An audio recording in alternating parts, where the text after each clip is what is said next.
আকাশবাণী কলকাতা স্থানীয় সংবাদ পড়ছি প্রিয়া বিশ্বকর্মা। প্রথমে বিশেষ খবর। এনিউমারেশন ফর্ম নিয়ে বিএলওদের অ্যাপ ও সার্ভারের সমস্যা নিরসনে মুখ্য নির্বাচনী আধিকারিক মনোজ কুমার আগরওয়াল আজ জরুরি বৈঠক ডেকেছেন। অবাধ ও স্বচ্ছ নির্বাচনের জন্য ভোটার তালিকায় বিশেষ নিবিড় সংশোধন এসআইআর এর প্রয়োজন রয়েছে বলে রাজ্যপাল ডক্টর সিভি আনন্দ বোস জানিয়েছেন। বিচারপতি সূর্যকান্ত আজ ভারতের প্রধান বিচারপতি হিসেবে শপথ নেবেন। ধৌলি এক্সপ্রেসে হাওড়া থেকে রাউরকেলা যাওয়ার পথে দুষ্কৃতীদের ধাক্কায় ট্রেন থেকে পড়ে গিয়ে এক মহিলা গুরুতর জখম। স্কুল সার্ভিস কমিশনের নবম দশমের শিক্ষক নিয়োগের ফল আজ প্রকাশিত হবে। ৫৬তম আন্তর্জাতিক চলচ্চিত্র উৎসবে আজ ভারতীয় প্যানোরামা বিভাগে বাংলা ছবি বড়বাবু প্রদর্শিত হবে। আসছে বিস্তারিত খবরে। ভোটার তালিকায় বিশেষ নিবিড় সংশোধন এসআইআর প্রক্রিয়ায় এনিউমারেশন ফর্ম পূরণ ও সংগ্রহের শেষ পর্বে বিএলও অ্যাপ ও সার্ভারের সমস্যা নিরসনে মুখ্য নির্বাচনী আধিকারিক মনোজ কুমার আগরওয়াল আজ জরুরি বৈঠকে বসছেন। এই কাজে নিযুক্ত সমস্ত এজেন্সি ও সংশ্লিষ্ট আধিকারিকদের বৈঠকে উপস্থিত থাকতে বলা হয়েছে। সূত্রের খবর, সাম্প্রতিক প্রযুক্তিগত বিপর্যয়ে সাধারণ মানুষ থেকে শুরু করে বিএলও সকলেই সমস্যায় পড়েছেন। ডেটা আপলোড, যাচাইকরণ ও ডিজিটাইজেশনের কাজ ধীরগতিতে চলায় উদ্বেগ তৈরি হয়েছে। আজকের বৈঠকে সার্ভার ডাউন হওয়ার কারণ, প্রযুক্তিগত ঘাটতি, তাৎক্ষণিক সমাধান এবং বিকল্প ব্যবস্থা নিয়ে বিস্তারিত আলোচনা হবে বলে জানা গেছে। অবাধ ও স্বচ্ছ নির্বাচনের জন্য ভোটার তালিকায় বিশেষ নিবিড় সংশোধন এসআইআর এর প্রয়োজন রয়েছে বলে রাজ্যপাল ডক্টর সিভি আনন্দ বোস মত প্রকাশ করেছেন। রাজভবনে গত সন্ধ্যায় সাংবাদিকদের মুখোমুখি হয়ে রাজ্যপাল বলেন, এসআইআর এ পদ্ধতিগত কোনো ত্রুটি থাকলে অবশ্যই তা সংশোধন করা প্রয়োজন। এসআইআর শুরু হবার পর থেকে বাংলাদেশে ফিরে যাওয়ার জন্য এ রাজ্যের সীমান্তবর্তী এলাকায় ভিড় করছেন বহু মানুষ। পরিস্থিতি সরেজমিনে খতিয়ে দেখতে শীঘ্রই সেই সব জেলায় তিনি যাবেন বলে রাজ্যপাল জানিয়েছেন। SIR free and fair election का एक आवश्यक कार्य है। उसके कॉन्डक्ट में कोई कमी है तो वह कमी का परिहार मिलना है, उसका सोल्यूशन करना है। इसमें नीजर क्रिएशन से कुछ नहीं होगा, बातचीत करके कोई प्रॉब्लम से तो उसका सोल्यूशन पॉइंट पहुंचना है। मैं वो बॉर्डर विलेज विजिट करूँगा, ग्राउंड जीरो एक्सपीरियंस के बाद मैं कमेंट दूँगा।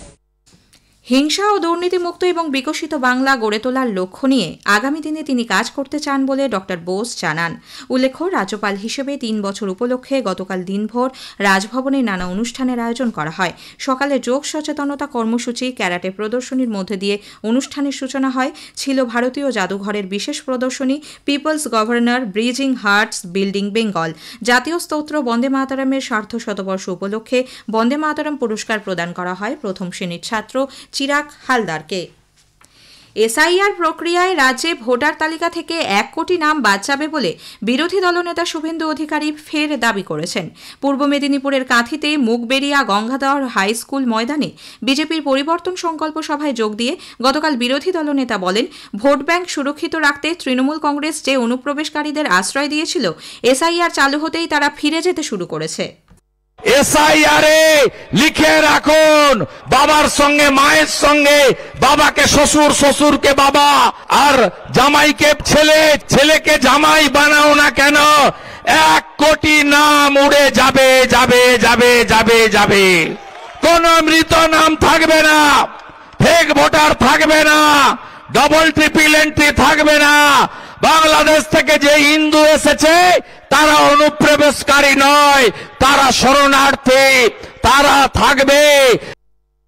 এদিকে বিরোধী দলনেতা এই তথ্য কিভাবে পেলেন সেই প্রশ্ন তুলেছে শাসক দল তৃণমূল কংগ্রেস। অন্যদিকে তৃণমূল কংগ্রেস জাল সার্টিফিকেট ও ভুল তথ্য আপলোড করার জন্য বিএলওদের ওপর চাপ সৃষ্টি করছে বলে বিজেপির রাজ্য সভাপতি শ্রমিক ভট্টাচার্য অভিযোগ করেছেন। বারাসাতে গতকাল দলীয় সাংগঠনিক বৈঠক শেষে সাংবাদিকদের শ্রমিকবাবু বলেন, বিএলওরা কোনো সমস্যায় পড়লে নির্বাচন কমিশন বিষয়টি দেখবে। বিএলওদের ওপর তৃণমূল কংগ্রেস ও বিজেপি দুই দলই নানাভাবে চাপ সৃষ্টি করছে বলে অভিযোগ করেছেন সিপিআইএম এর কেন্দ্রীয় কমিটির সদস্য সুজন চক্রবর্তী। বিএলওদের উপরে যে অসম্ভব চাপ তৈরি করা হচ্ছে, সময় দেয়, ট্রেনিং হলো না, ডাটা এন্ট্রি অপারেটর নেই, অফিসের ছুটি নেই, সময় নির্দিষ্ট, তার মধ্যে সব কাজ করতে হবে। ভয়ঙ্কর তৃণমূল চাপ দিচ্ছে, বিজেপি চাপ দিচ্ছে, নির্বাচন কমিশনের চাপ, চিড়ে চাপটা হয়ে যাচ্ছে বিএলওরা। বিএলওদের ওপর অত্যধিক কাজের চাপের অভিযোগ এবং এসআইআর বন্ধের দাবিতে আজ নির্বাচন কমিশনের দপ্তর অভিযানের ডাক দিয়েছে বিএলও অধিকার রক্ষা কমিটি। কলেজ স্ট্রিট থেকে বিবাদী বাগ পর্যন্ত বিক্ষোভ মিছিলের পর নির্বাচন কমিশনের দপ্তরের সামনে অবস্থান বিক্ষোভে বসবেন তারা।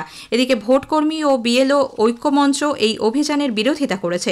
মঞ্চের সাধারণ সম্পাদক স্বপন মণ্ডল বলেছেন, এসআইআর বন্ধের দাবি জানানো বিএলওদের অধিকারের মধ্যে পড়ে না। বিচারপতি সূর্যকান্ত আজ ভারতের প্রধান বিচারপতি হিসেবে শপথ নেবেন। রাষ্ট্রপতি ভবনে আজ রাষ্ট্রপতি দ্রৌপদী মুর্মু তাঁকে শপথ বাক্য পাঠ করাবেন। দেশে ৫৩তম প্রধান বিচারপতি হিসেবে দায়িত্বভার গ্রহণ করছেন বিচারপতি সূর্যকান্ত। ২০২৭ সালের ফেব্রুয়ারি মাস পর্যন্ত প্রায় ১৫ মাস তিনি প্রধান বিচারপতি পদে থাকবেন। প্রধান বিচারপতি বি.আর. গাভাইয়ের স্থলাভিষিক্ত হচ্ছেন তিনি। আকাশবাণী কলকাতা 10টি জেলার জন্য চুক্তির ভিত্তিতে আংশিক সময়ের সাংবাদিক নিয়োগ করবে। জেলাগুলি হল বীরভূম, আলিপুরদুয়ার, পশ্চিম বর্ধমান, দার্জিলিং, দক্ষিণ দিনাজপুর, ঝাড়গ্রাম, কালিম্পং, হুগলি, পূর্ব মেদিনীপুর এবং কলকাতা। এ সংক্রান্ত যাবতীয় তথ্য www.newsonair.gov.in পাওয়া যাবে। আবেদন জানানোর শেষ তারিখ 15ই ডিসেম্বর। স্থানীয় সংবাদ শুনছেন আকাশবাণী কলকাতা কেন্দ্র থেকে।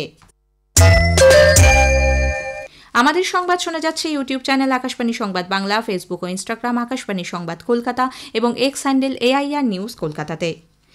ধৌলি এক্সপ্রেসে হাওড়া থেকে রাউরকেলা যাওয়ার পথে দুষ্কৃতীদের ধাক্কায় ট্রেন থেকে পড়ে গিয়ে এক মহিলা গুরুতর জখম হয়েছেন।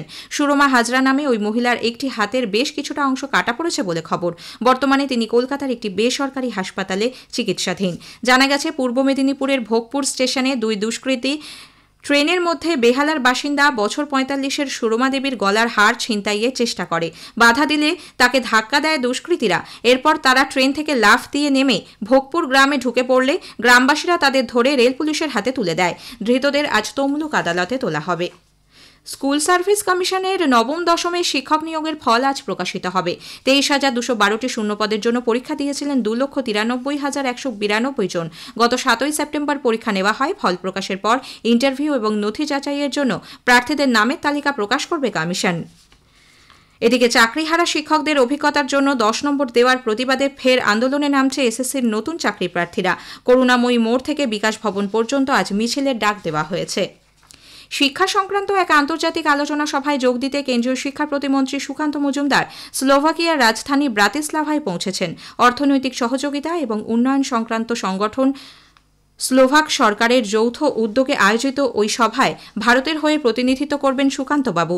শিক্ষাক্ষেত্রে কৃত্রিম বুদ্ধিমত্তার ভবিষ্যৎ বিষয়ে ওই সভায় ৩৮টি দেশের প্রতিনিধিরা যোগ দিচ্ছেন। এবার আন্তর্জাতিক চলচ্চিত্র উৎসবের খবর।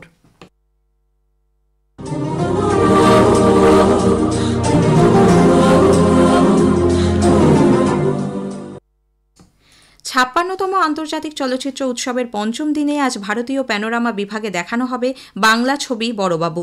রেশমি মিত্র পরিচালিত নট ও নাট্যকার শিশির কুমার ভাদুড়িকে নিয়ে তৈরি এই ছবি এর আগে কলকাতা আন্তর্জাতিক চলচ্চিত্র উৎসবেও নির্বাচিত হয়েছিল। পরিচালক রেশমি মিত্র আকাশবাণীকে জানিয়েছেন, ভারতের থিয়েটার শিল্পে শিশির ভাদুড়ির অবদান তুলে ধরা হয়েছে এই ছবিতে। আমার প্ল্যানিং অনেকদিনই ছিল।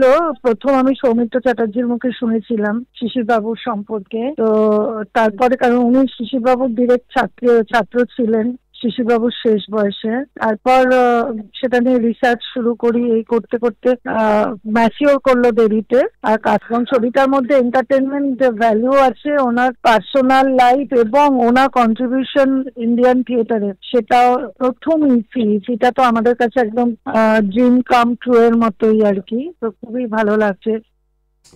বর্ধমানের মিউনিসিপ্যাল বয়েজ হাই স্কুল প্রাঙ্গণে গতকাল আকাশবাণীর প্রাত্যহিকী অনুষ্ঠানের ২৮তম সর্ববঙ্গজনীন সম্মেলন অনুষ্ঠিত হয়।